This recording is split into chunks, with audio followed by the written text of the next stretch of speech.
बहन दोनों यहीं पर रहे। उसकी बात सुनकर हिरनी की बहन बोलने लगी, हे बहन, मैं तुम्हारी सेविका हूं, इसीलिए आज मुझे ही उस भील के पास जाना चाहिए। तुम यहीं पर रहो। उन दोनों की बात सुनकर वह हिरण बोलने लगा, हे प्रिय, तुम दोनों यहीं पर रुक जाओ और बच्चों का पालन करो। माता के समान बच्चों की रक्षा कोई नहीं कर सकता, और बच्चों को माता के दूध की भी आवश्यकता होती है। इसीलिए केवल मुझे ही उस भील के पास जाना चाहिए।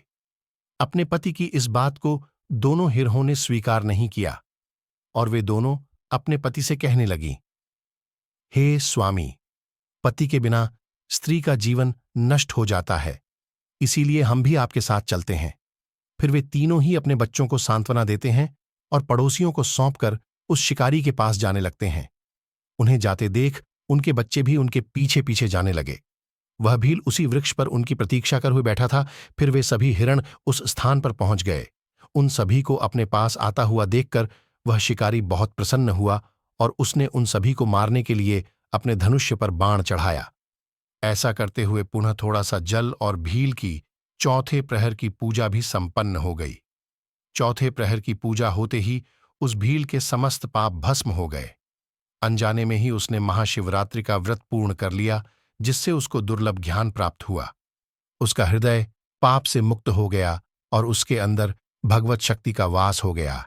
वह सोचने लगा, यह सभी मृग ज्ञानहीन पशु होने पर भी धन्य है, क्योंकि यह सभी अपने शरीर से ही परोपकार में लगे हुए हैं।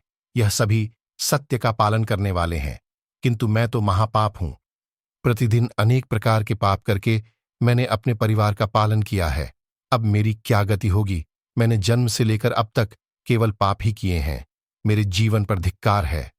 इतना सोचकर उस भील ने अपने बाण को रोक लिया और कहने लगा, हे श्रेष्ठ मृगो, मैं तुम्हारी सत्यवाणी से अत्यंत प्रसन्न हूं, इसीलिए अब मैं तुम्हारा शिकार नहीं करूं। तुम सभी अपने घर को लौट जाओ उस भील के द्वारा।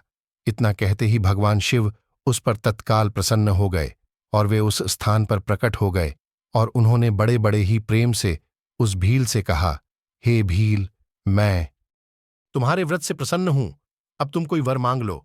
अपने सामने भगवान शिव को देखकर उस भील के हाथ से धनुष्य गिर पड़ा और वह भगवान शिव को बारंबार प्रणाम करने लगा और कहने लगा, हे प्रभु, मैं आपके दर्शन से ही धन्य हो गया, अब मुझे कुछ नहीं चाहिए।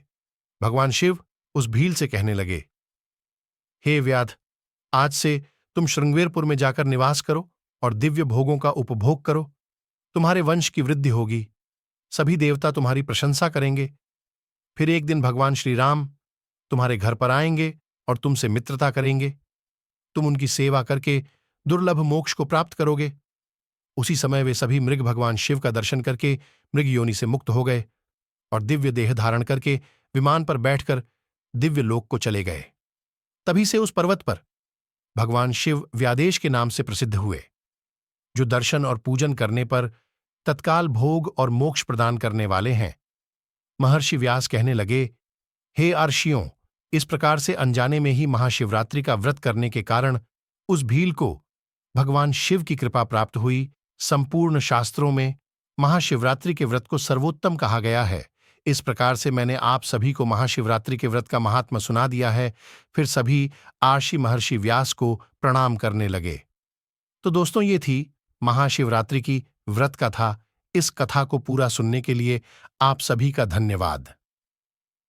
यह कथा आपको कैसी लगी, कमेंट करके अवश्य बताएं। जानकारी अच्छी लगी तो वीडियो को लाइक जरूर करें और कमेंट में हर हर महादेव जरूर लिखें। साथ ही चैनल को सब्सक्राइब करें। आप सभी का धन्यवाद।